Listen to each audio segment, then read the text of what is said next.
From UFOs to psychic powers and government conspiracies, history is riddled with unexplained events. You can turn back now or learn the stuff they don't want you to know. A production of iHeartRadio.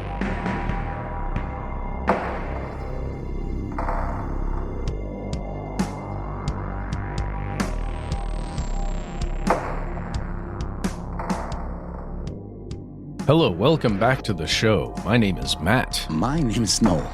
They call me Ben here. We're joined as always with our super producer, Dylan the Tennessee Pal Fagan.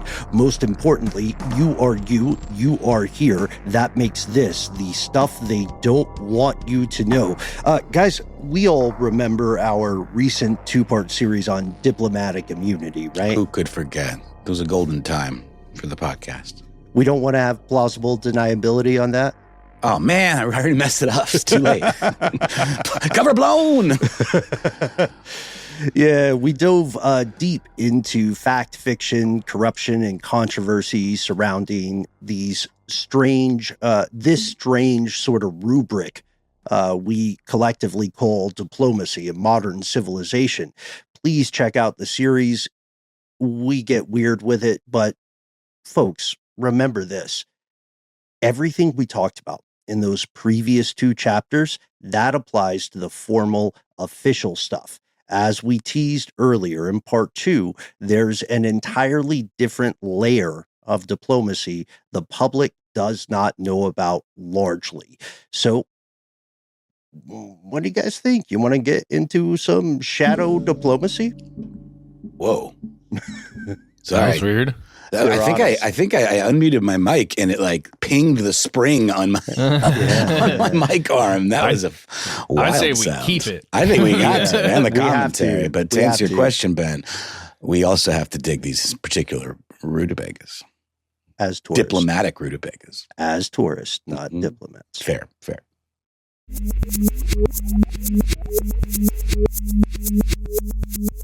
Here are the facts. All right, diplomacy is weird. It's utterly necessary.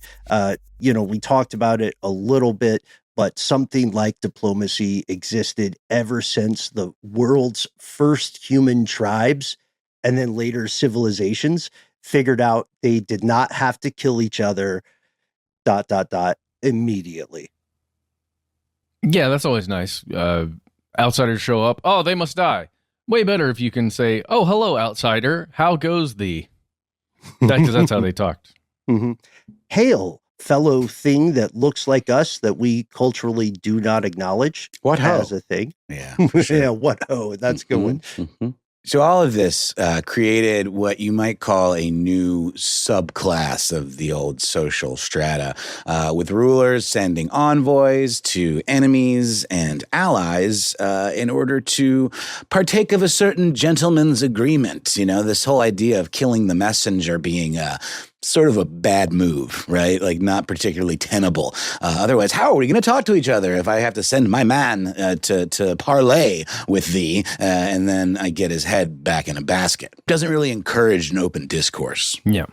And over time, as tribes become kingdoms and kingdoms become states and, humanity evolves civilization, you get rules, like established rules that everybody decides to kind of follow, although they are broken over and over and over again. Yeah. This gentleman's agreement idea is a good comp, we would call it, because as it evolved, even the most bitter of rivals would most of the time, but very much not all of the time, allow safe passage for messengers. And there's a reason to this. It's not because history is filled with nice people. It's because communication and the information delivered via communication was often more valuable than rushing into blind conflict. Keep it. Do it. Later, you'd see aristocrats who were functioning as dignitaries. They were speaking with metonymy. They were on behalf of the regime that birthed them. And we kid thee not, it's very weird for us as Americans to acknowledge that once upon a time, winning the genetic lottery of birth was the only qualification to be a diplomat. So wild, man. And at the same time, this stuff is evolving, right? It starts to get, we've said this years back, but you can trace human civilization in just a couple of categories or milestones. First, you start with the family, right? Then you create the tribe. Then you find usually a religion, right? And then, as Matt was saying earlier, you find a state, which creates a civilization.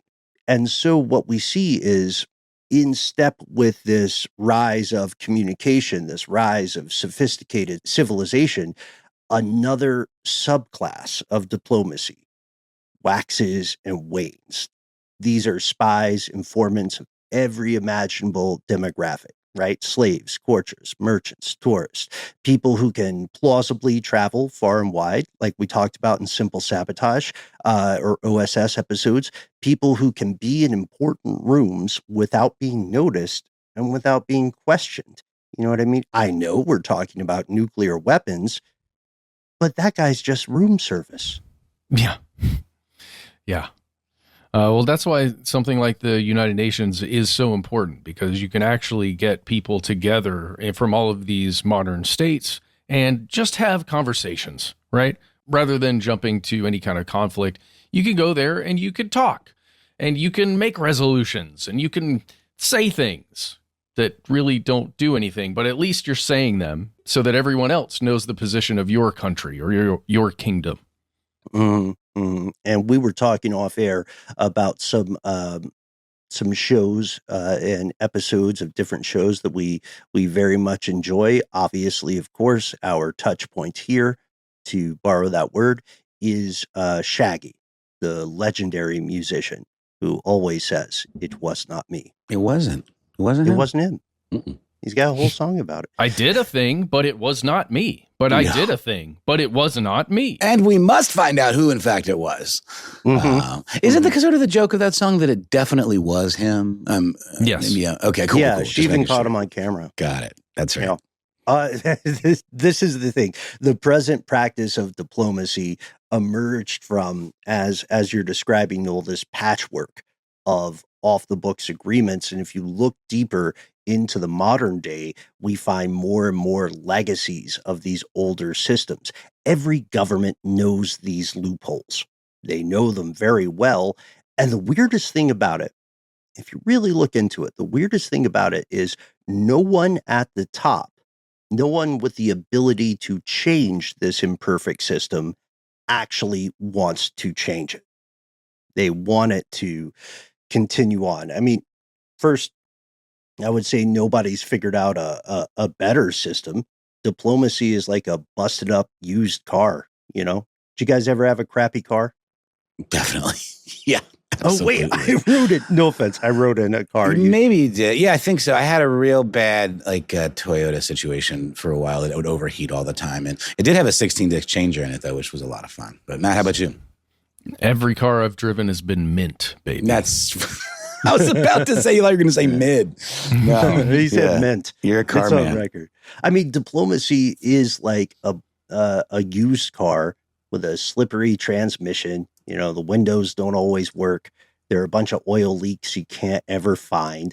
And everybody across the globe looks around and De Niro shrugs and says, better to have a car at all, right? Sure. So we keep driving this broken thing that we call diplomacy. And we drive it around the world. Everybody just tops off the oil and hopes we can keep it running for as long as possible. But there's a second reason this system exists, and this gets us to tonight's show. What is that second reason? Well, that second reason may well be the most important reason, and this is that everyone also knows how to weaponize these loopholes and imperfections, which is a big part of what we've been talking about, especially when it comes to the kind of sabotage of parliamentary procedure, which I think this, perfectly describes this weaponization of this kind of thing. This is, of course, focused more on weaponizing some of these conditions, these special dispensations that are allowed from this system that started with the best of intentions, but has, of course, like many things, morphed into something not quite resembling its original form.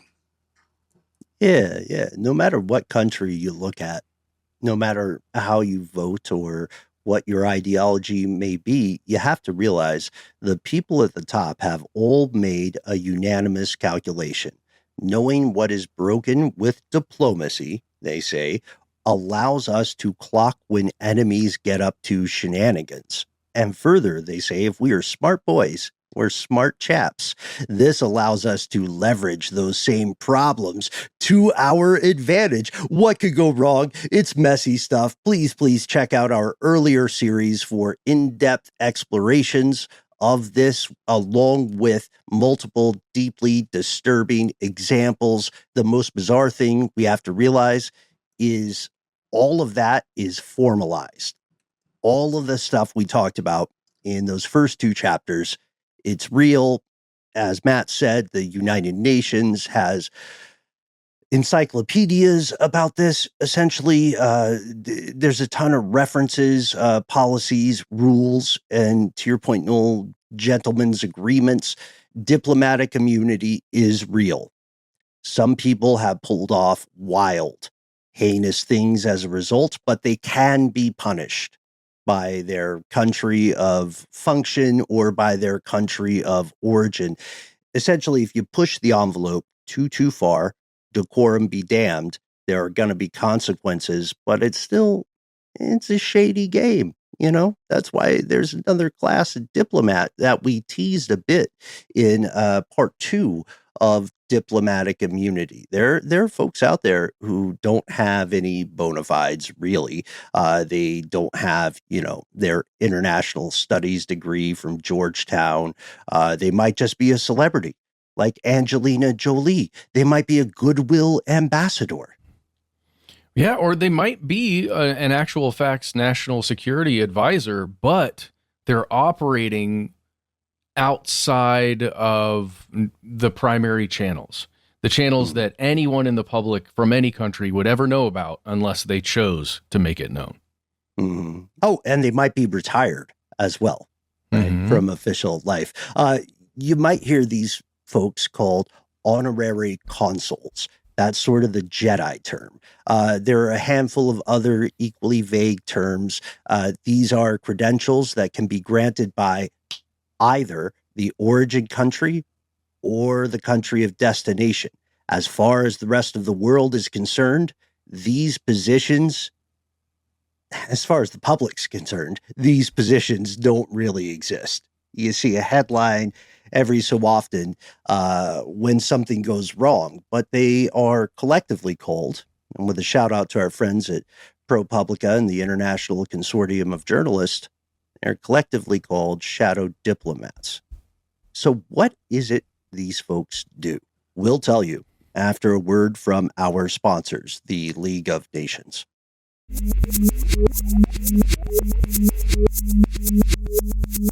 Here's where it gets crazy. I was looking through all my encyclopedia sets and OED kind of things at home, and I could not find a definition of shadow diplomacy. So maybe we can break it down.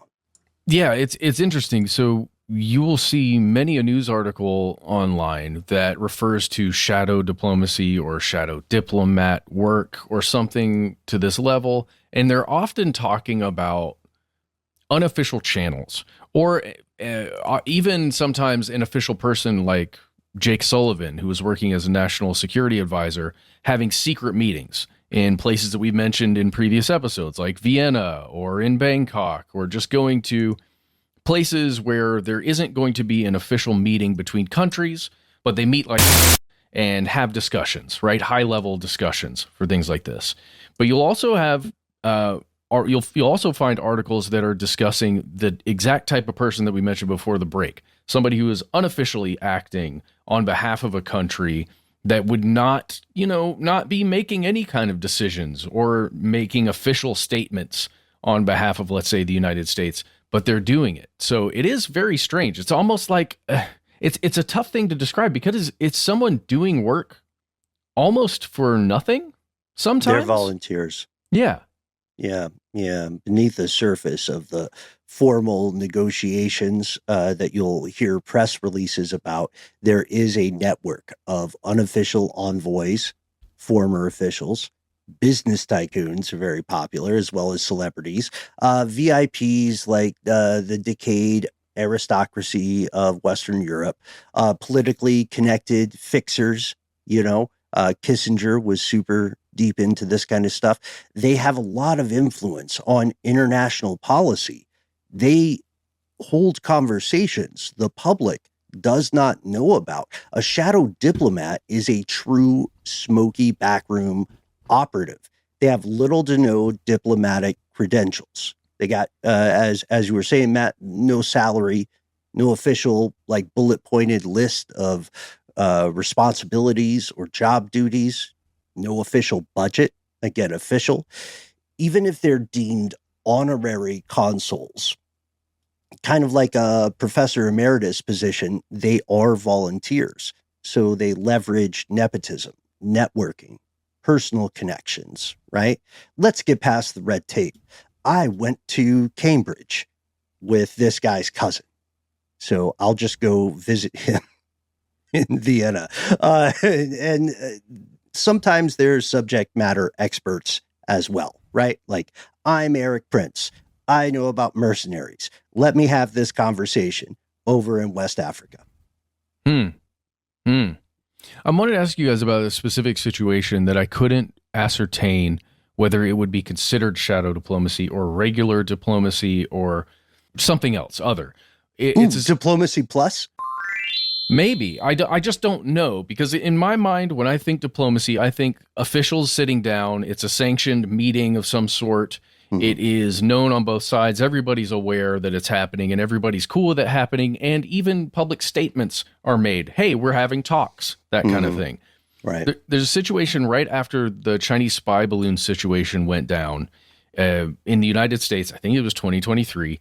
And this guy, Jake Sullivan, who was at the time the national security advisor under President Biden, went over to Vienna and met with this guy named Wang Yi, who was, I guess, an equivalent person on the Chinese side. Mm-hmm. And there were crazy tensions happening between the two countries, right? Mm-hmm. And there's all kinds of public statements being made by the presidents of both countries, by other official people within the countries. And these statements are pretty adversarial in the moment as it's happening.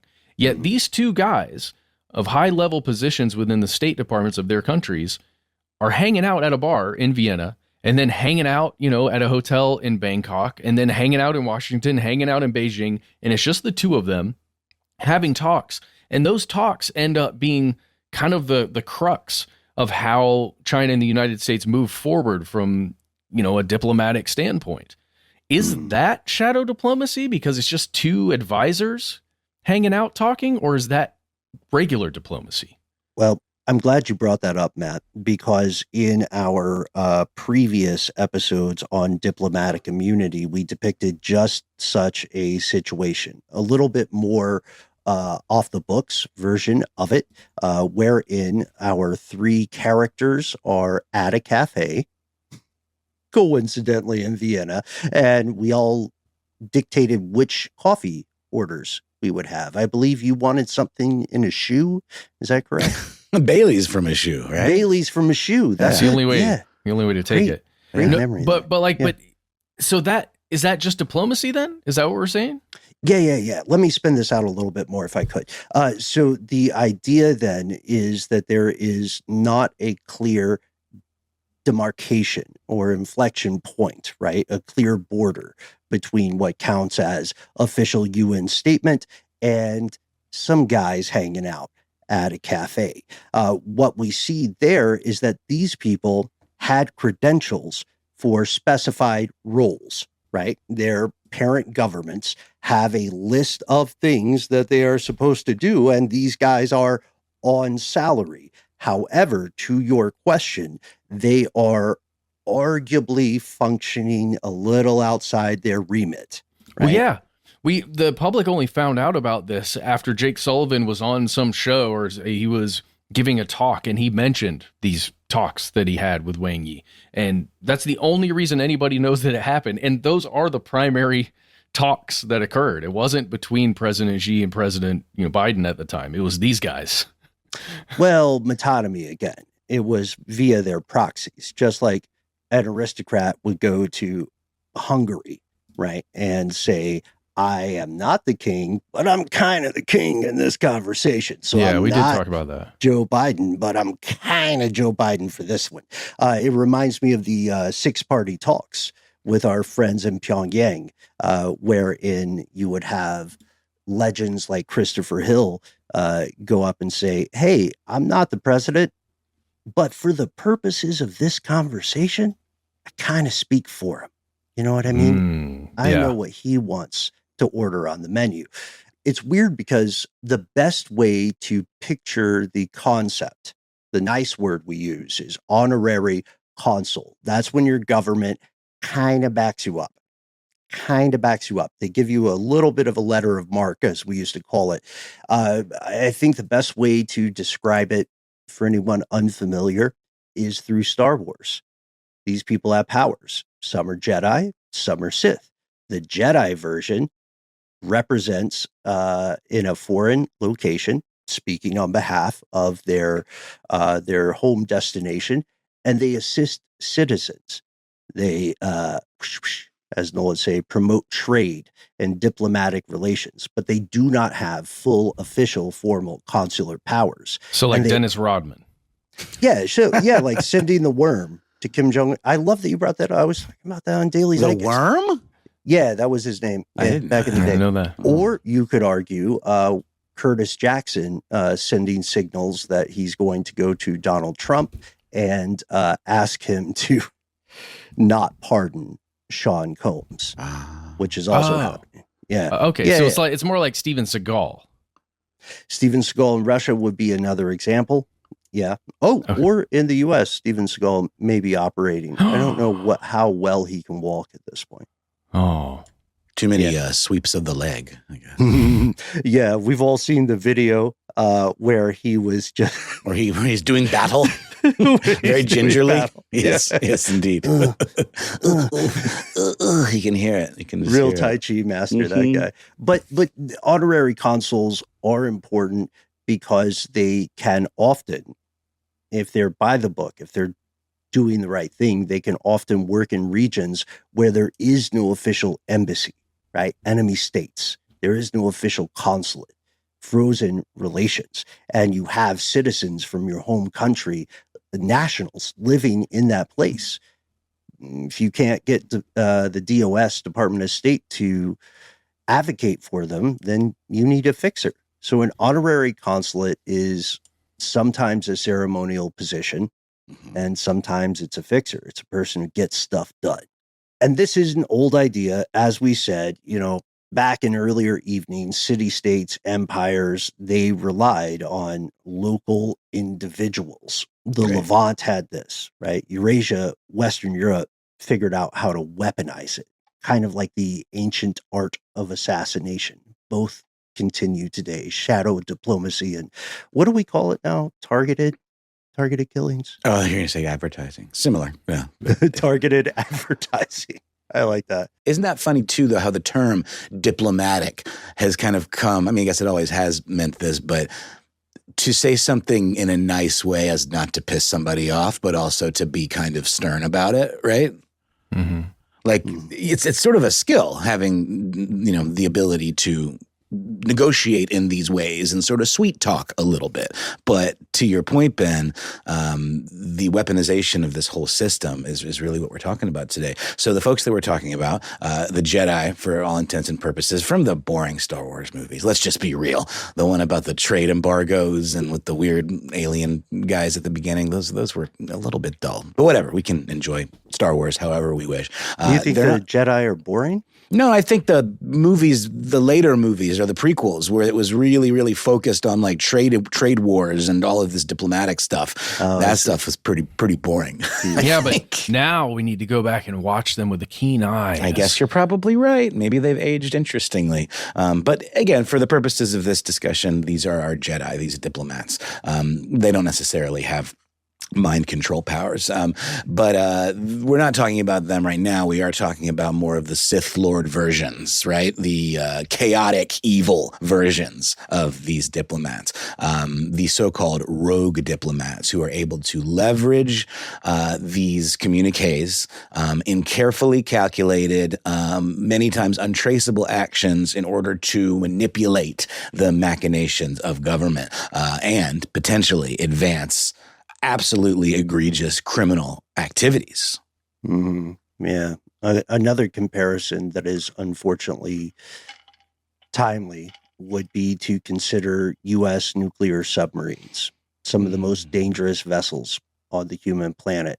They're dangerous because the enemy forces never know what they're up to or where they're at. Think about it, guys, right now. Think about Hormuz. A nuclear sub can slip across borders. And just so a shadow diplomat can bypass a lot of formal diplomatic rules, they can avoid public scrutiny, as Matt was saying. They can get a job done without tripping the wrong wires. A lot of these folks have previously held roles in the international sphere, but now they're, retired. This is the funny part. Darkly funny. Gallows humor funny. Under certain circumstances, these individuals, they will always be described as individuals by their proponents.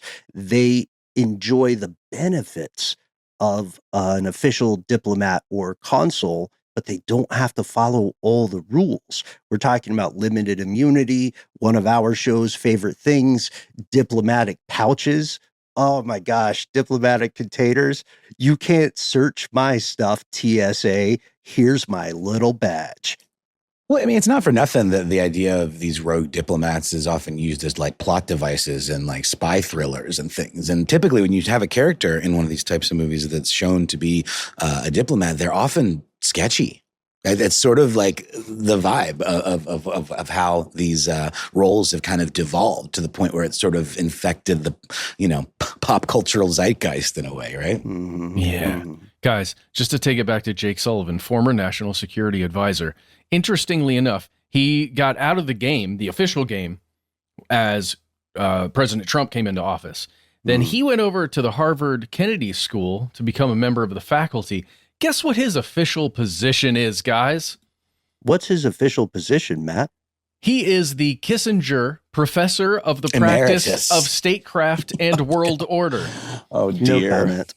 No comment indeed. That is an ironic title if ever there was one. So now he's a professor, right? And in statecraft and world order. So I'm not saying that's the Sith Lord. That's what that title is. That's what that means. I'm just saying this guy would be perfect to just, slip into another country on official business for Harvard and have talks. And everybody's doing their best. That's good of you to say. That's very diplomatic of you, Ben. Thank you. The benefits of this kind of secondary system are clear, right? Now, here in the English-speaking world, the term shadow already has some negative connotations, yeah? But let's remember there are things in the UK like the shadow parliament. That just means the party that doesn't control that weird archipelago right now, they have their own system ready and waiting so they can jump in if they ever get whatever passes for voting in that strange land. This secondary system, what we call shadow diplomacy, is therefore not inherently evil. However, it is ripe for corruption. We mentioned our hypothetical Vienna example earlier, right? And I love the Sullivan episodes there as well, or the Sullivan anecdotes, because a lot of stuff happens in this way. It's not, it's not a big paparazzi ridden soiree or gala or big conference. It's a couple of folks, probably in not the most popular cafe, or as said earlier, a bar, just having a polite conversation, from far enough away from across the room. These guys may look like just strangers. And it just happens that one of them has some news, maybe some photographs, and maybe a proposition. That hypothetical situation we built in our previous episodes is based in fact, and it is based on situations that occur more often than the public would assume, at least until a 2022 ProPublica investigation, along with the International Consortium of Investigative Journalists. Just say the name. We hope you folks are okay.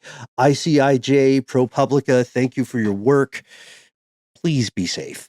Please, please, please be safe.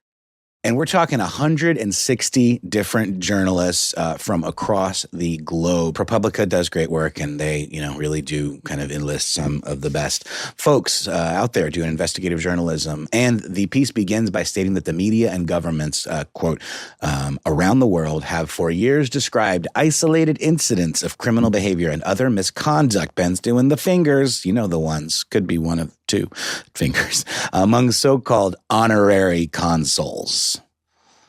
Honorary also just kind of by its very nature just means you didn't really earn it.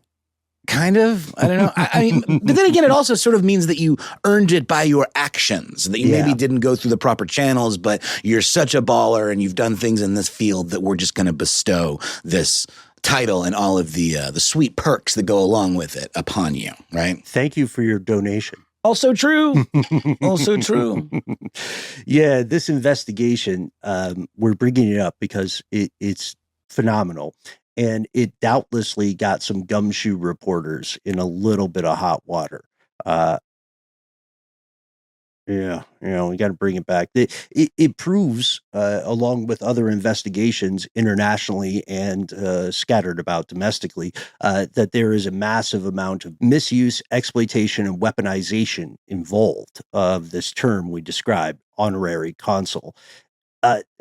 It's massive. I know we've all read it, and we've read it launched this thing. I want to give credit to you, Matt, for saying at the end of our part 2 on diplomatic immunity that we had to talk about this because this investigation, again, it's like 3 years ago now.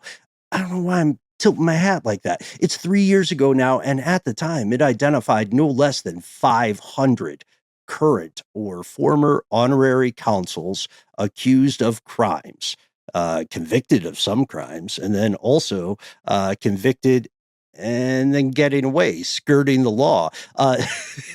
They lean on some fancy language, our friends at ICIJ, and sometimes instead of saying convicted or accused, they'll say embroiled in controversy.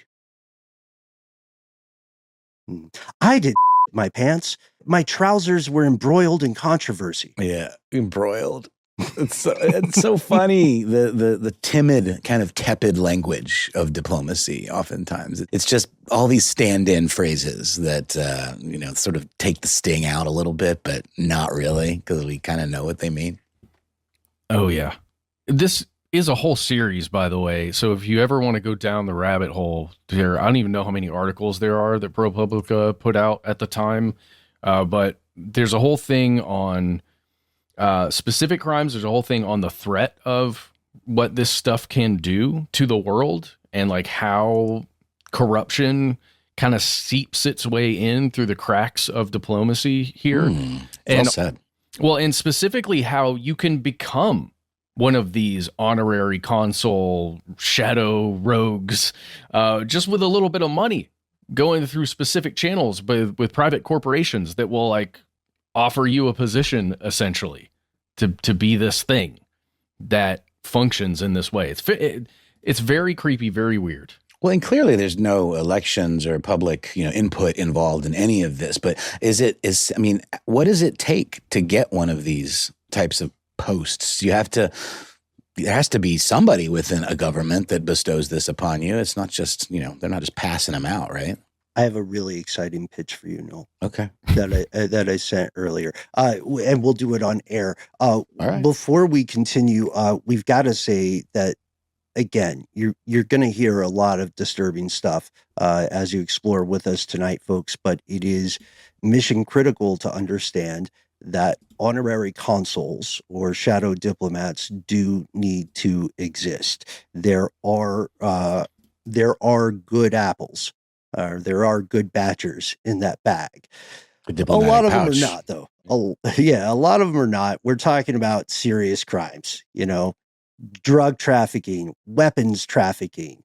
Arms dealers are huge for getting their their semi-consular license. So there's also, unfortunately, human trafficking. There's a ton of fraud. It goes up to murder, corruption, embezzlement, because they can't catch you. You're in and out, like Dennis Reynolds said, like a demon's whisper. Money laundering is huge, and then you get to of particular concern in the West would be representatives of terrorist groups. Particular concern for non-U.S. aligned countries is going to be off the books operations by the U.S. or the West, but usually the U.S., in ways that those destination countries consider to be terrorist acts. So, like, everybody is Spider-Man, is the Spider-Man meme at this point. They're all pointing at each other and they're saying, you, no, you, no, you, no, you. We're the good guys.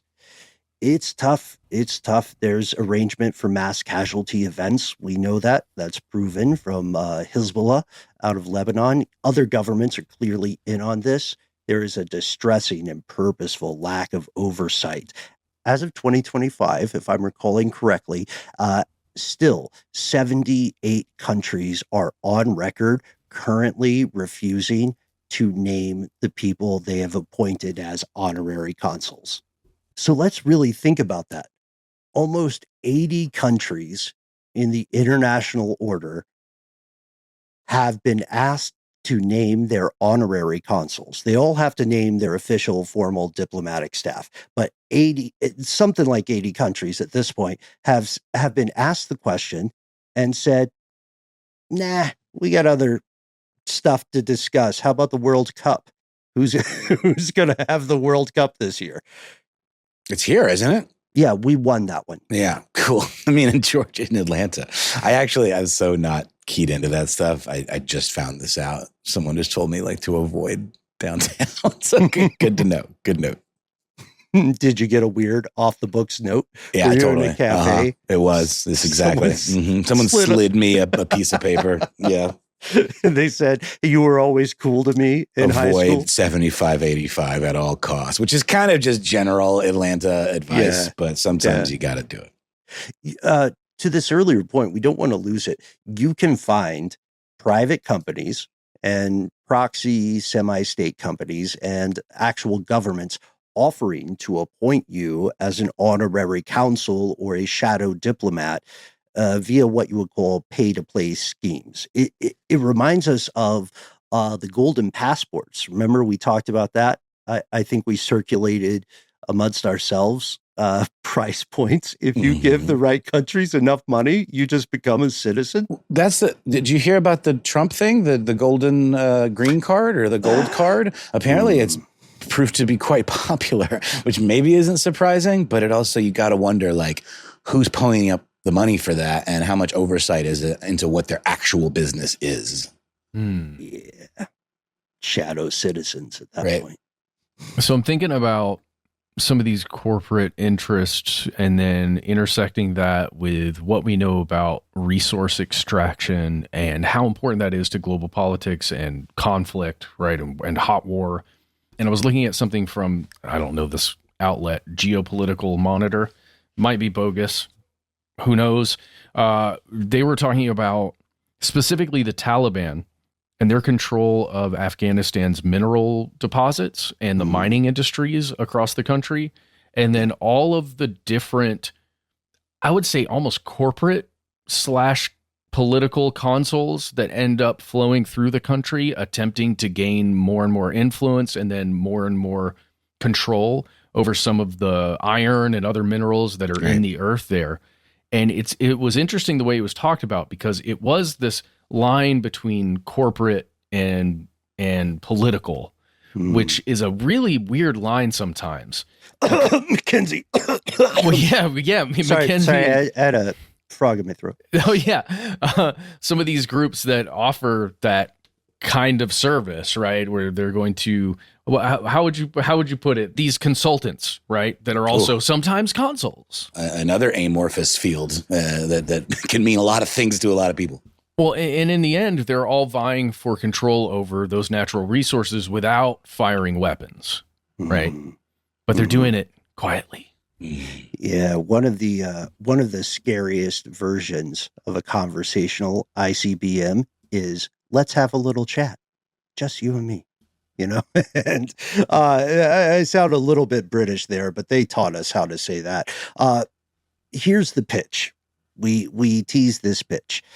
If you are hearing this and you're not put off by our weird Jedi Sith Lord comparison, and you're not put off by Matt's excellent observation regarding the fuzzy lines between corporations and states, we want to pitch you a job. Pursuant to Article 68 of the Vienna Convention on Consular Relations, yes, that's why honorary consuls are real, the United States has a website, has a webpage wherein you can apply to be an honorary consul. Was that your pitch to me, Ben, from earlier? That's my pitch to you, Noel. Do you think I should try? Yeah. What are the bona fides? Do I qualify? Well. It's got to make my case and know somebody. You gotta come in with just a galvanizing pitch. You know what I mean? And a gallon of money, more than a gallon, a metric ton. Oh, it's not always about the money. It's about the message. Yeah. Fair. It's about the resources. You know what I mean? Oh, yeah. If you just go up if you rock up hypothetically and say, hey, I got a hotline on some lithium, then you might get the phone call. But do keep in mind, folks, by virtue of applying to this, go to state.gov/honorary-consular-officers-post. By applying, you will likely encourage the eye of Palantir and the eye of Sauron.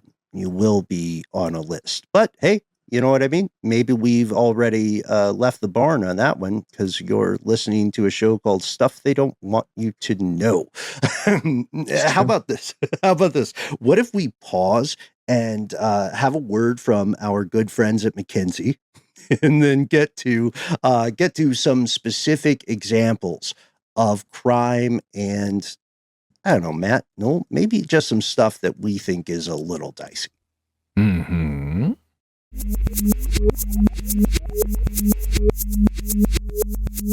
And we're back. So more than 30 honorary consuls have been sanctioned by various governments who do have the ability to sanction individual human people. At least 9 have been provably linked to terrorist groups. Like you mentioned, Ben, oftentimes that's Hezbollah. But again, we only know the ones who got caught. And, you know, that seems to indicate there are many who did not. So why don't we get right into that part and the Hezbollah of it all? The Hezbollah of it all. Yeah.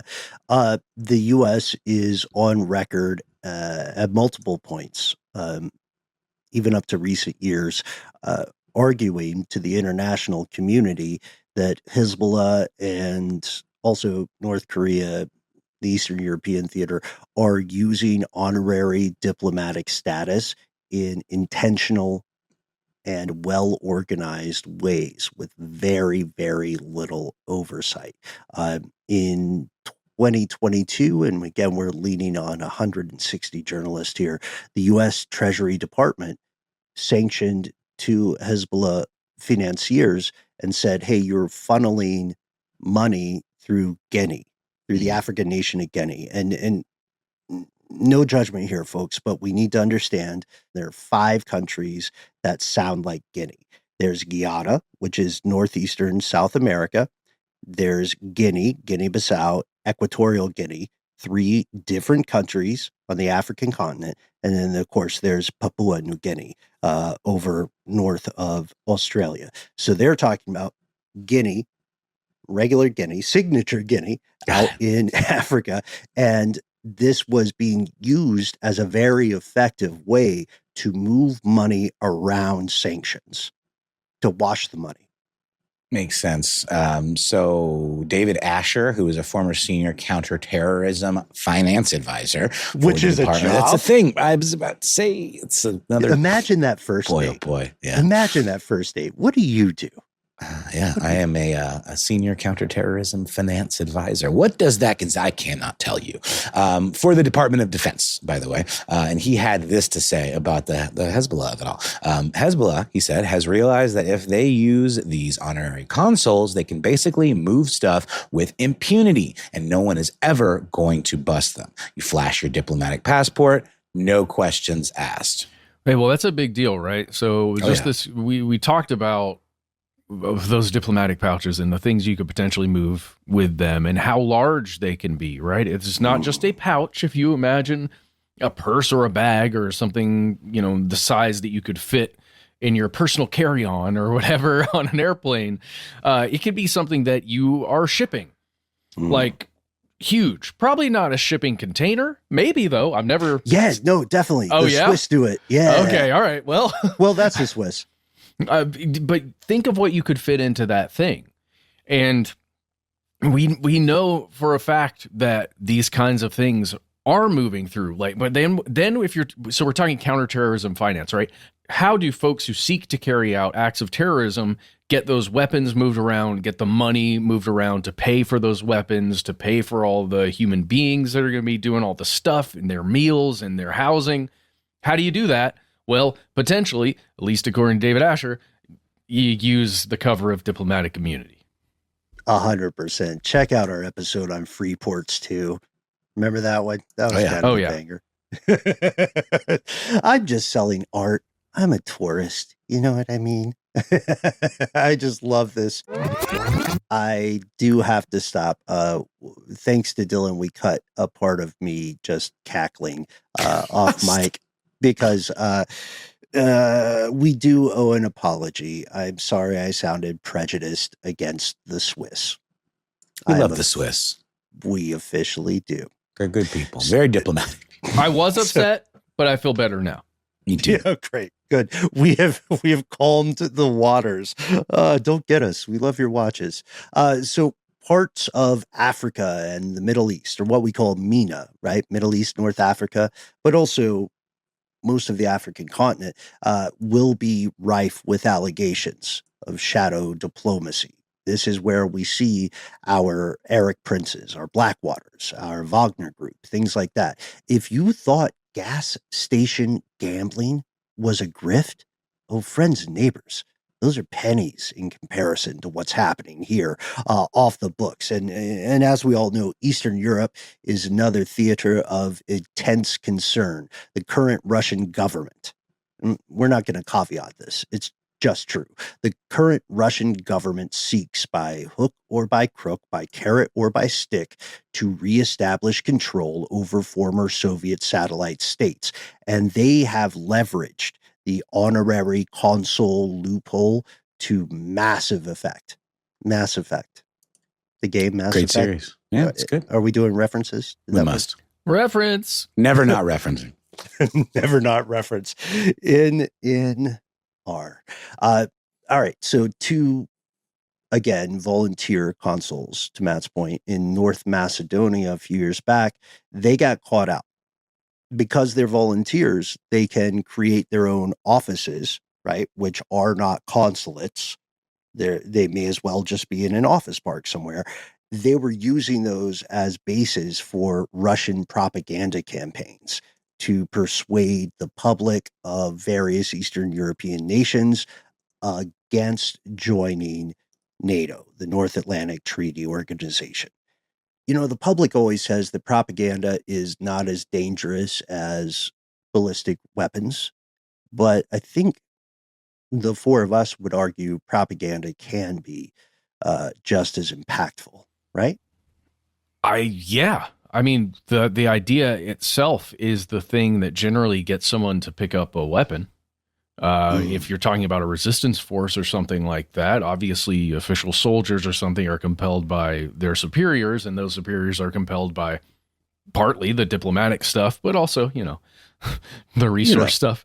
But sorry, I'm getting off course here. I'm just thinking about Marco Rubio, and I can't stop thinking about him because he's the guy that replaced Jake Sullivan as the national security advisor, the guy who's like having secret talks.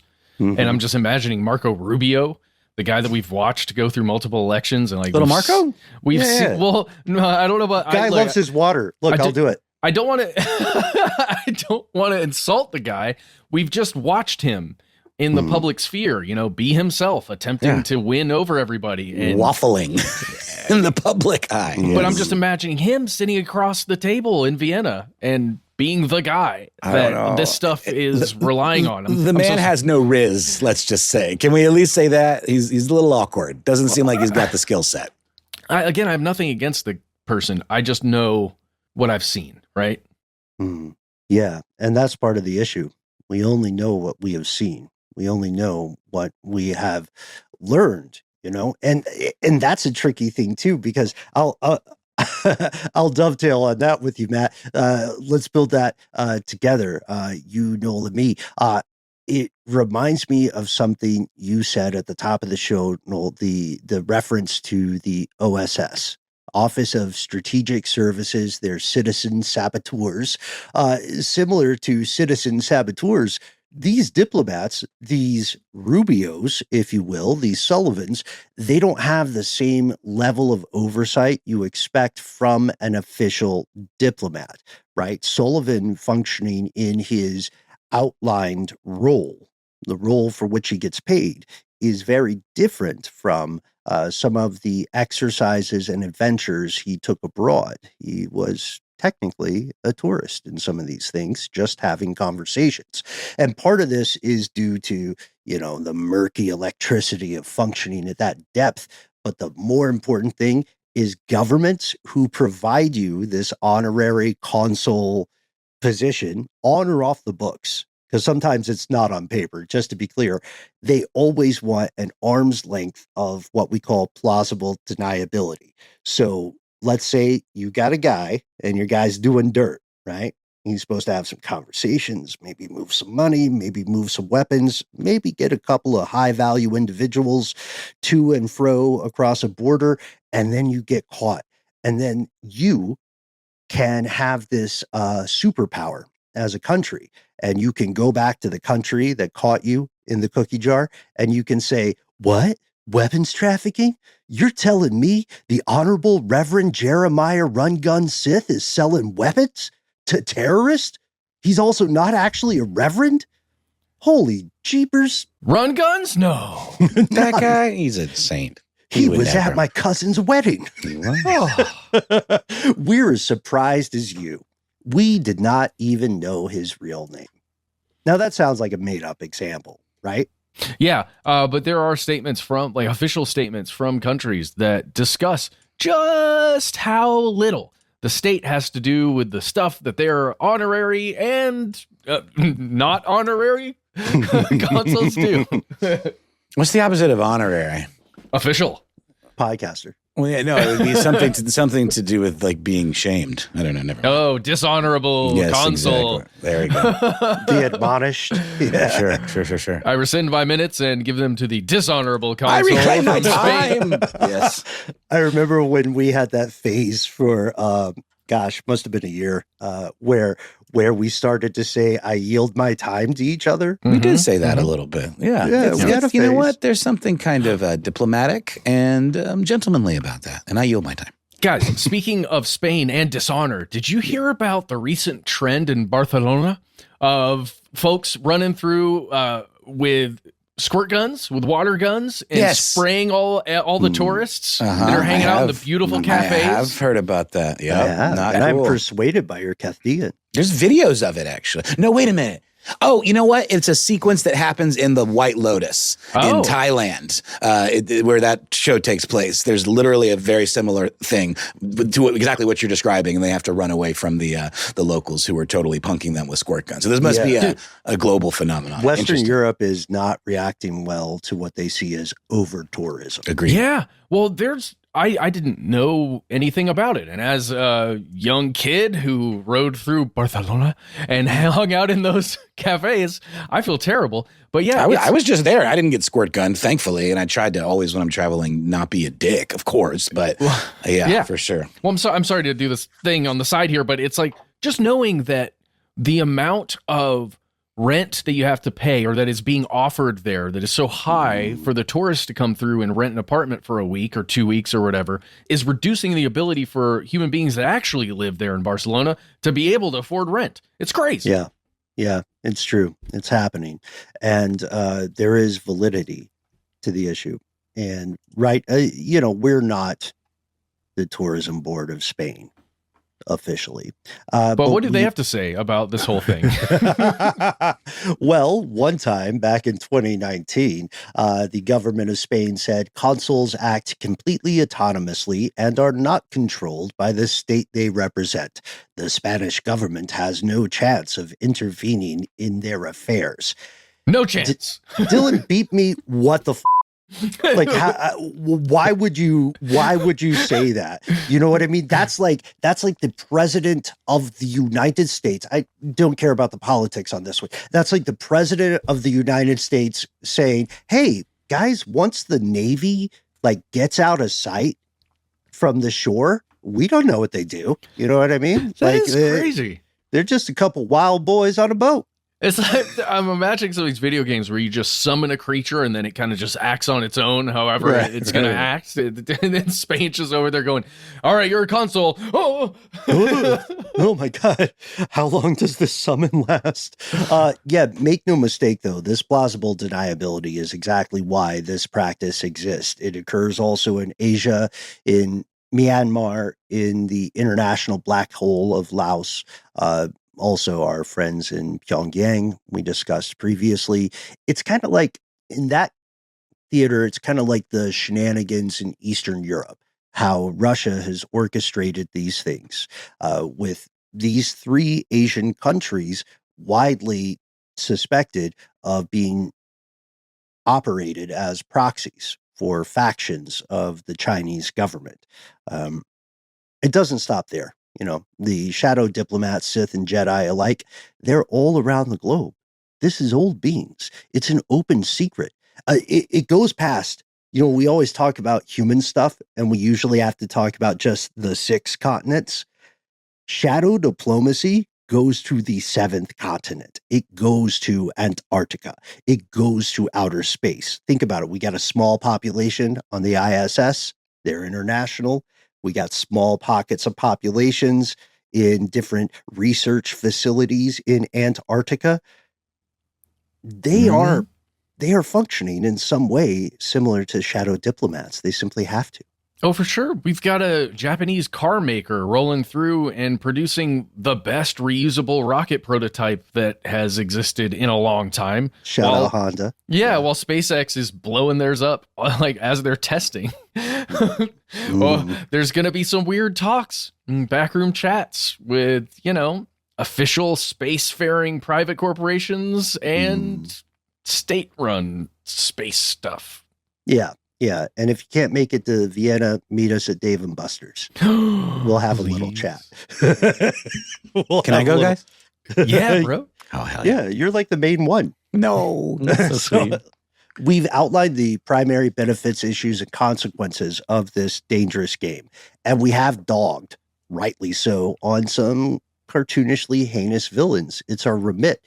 But please, folks, fellow conspiracy realists, lest you assume we are blinded by the American dream, please remember, Western Europe, the British and the French in particular, practically invented this stuff. The United States learned it from them and is still catching up.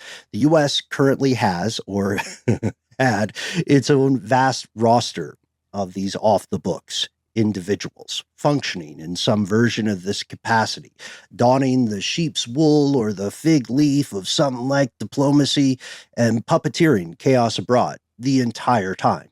Those South American governments did not fall by themselves.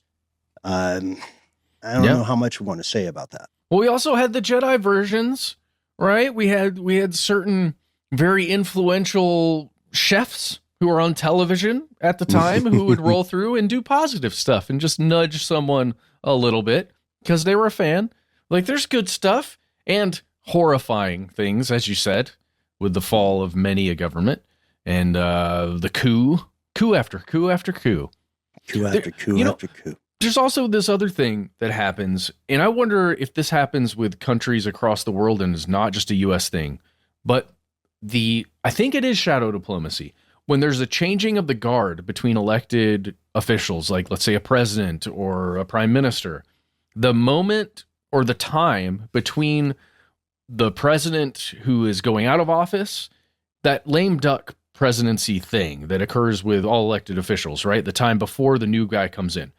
How do we categorize the back channeling, let's say people traveling to Mar-a-Lago and meeting with President-elect Trump while Biden is still officially the acting president? Is that shadow diplomacy, or is that just it's kind of a weird gray area to me? It depends upon who is representing whom in those conversations. So, for instance, if it is, just to spin this out, loose rubric would be if it is like Noel Brown, the owner of Noel, what company do you own? I think it's a synth company. Oh, sure. Why not? I like loose rubric, by the way. Can I just say, can I steal that from my synth company? Loose rubric synths. This is fun to say. Yeah. So Noel Brown, the owner of Loose Rubric Synths, based in Augusta, Georgia, right? Sure. A U.S. company, goes down to Mar-a-Lago or what have you to speak with the president-elect, then that would not be shadow diplomacy. That would be more like lobbying. However, if Noel Brown, the founder of Loose Rubric Synths, is representing a foreign power that maybe gave him the seed capital to start this legendary musical empire, right? Then he might be speaking on behalf of another country, another operator. Okay. So to your point again about the lines getting murky, and Noel, I'm sorry that I implied you were acting treasonously. You have not. Thank you very much, Ben. I appreciate the diplomatic pass. And I'm a fan of Loose Rubric. No, you're the one who made it up, man. I stole it from you. So 15% off. 15% off. Fair, Tell fair. him Noel sent you. Does that answer the question, Matt? Does that get us? I think it's just tough for me to understand sometimes with those times in between power shifts where talks are happening that are going to happen and will happen when that new person is in power officially, but it's almost like setting the stage for official diplomatic stuff with shadow diplomacy. 100%. Yeah. It's the interim, right? It's that liminal space. That's where you want to push to position yourself on the curve. For instance, we're going to have an episode in the near future, God willing, about who really controls the far right of Japan. This stuff gets interesting. I actually don't know if we'll be able to do that episode, but we do have to say this. The United States is no better. In no way unique, in no way streets ahead of any other country, morally speaking, ethically speaking. Everyone does this, just like targeted killings or assassinations. Here in the States, we use our own little utility belt of euphemisms. Our folks are out there right now, in the Mar-a-Lagos abroad, right during those interims between passage of power and ruling. And the way we will talk about it is the phrases like advancing American interest, not advancing democracy, not advancing human rights, advancing American interest. Interests being typically a stand-in for business. Yes, sir. Yeah. Business and control of resources and real estate. Look, there is a reason certain foreign governments will not allow tourists to take photographs in certain places. You don't have to agree with things that the rulers of this human world say, but you should never assume they're dumb. There's a reason they do the stuff they do. I don't know, man. We're recording this on Friday, 20th of June, 2025. We don't know what the world will look like when you hear this, folks. Days, decades, centuries in the future. Do you think this will still be around in centuries?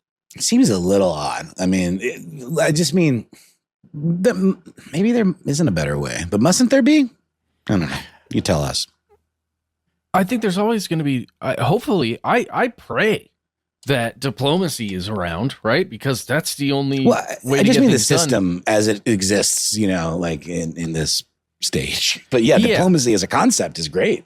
Yeah. Well, I just don't see how there could possibly be an alternative unless you've got just a bunch of AI representatives that hang out and, find the most common denominator in the desires of both countries or 6 countries together and create this little thing. They're like, oh, well, here is clearly the option. And then instead of an Amber Alert, your implant pings with the conclusion of the AI overlords. The technocracy. Yeah, we'll keep it. Leave it. I meant to say technocracy. That exists. That exists. The technocracy will ping you right in your ear. Oh, grosser and grosser. Shout out Iggy Pop. And they'll say, hey, according to this thing that we, the entity smarter than you, have concluded, now no one can wear Crocs. People will riot. Yeah. And so we hope you find this active confluence of confirmed conspiracy as fascinating, as illuminating as we do. We want to hear about your adventures. We've talked at length here, so we pass the torch to you, especially if you've ever been a tourist. Let us know what happened to the degree with which you are comfortable. You can find us on the internet. You can call us on the telephone. You can send us an email. It's true. You can find us in all those places. We exist at the handle Conspiracy Stuff on X, FKA, Twitter, on YouTube, where we have video content galore for you to enjoy, and on Facebook with our Facebook group. Here's where it gets crazy. Got to shuffle up the order. Keep it fun. On Instagram and TikTok, however, we're Conspiracy Stuff Show. We have a phone number. It is 1-833-STDWYTK. When you call in, you are inside a 3-minute voicemail. Within there, please give yourself a cool nickname and let us know in that message if we can use your name and message on the air. If you would not like to use your voice to contact us, but instead your words, why not instead send us a good old-fashioned email? We are the entities that read each piece of correspondence we receive. Be well aware, yet unafraid, sometimes the void writes back. Quid pro quo, Clarice. Join us here in the dark. Conspiracy at iHeartRadio.com.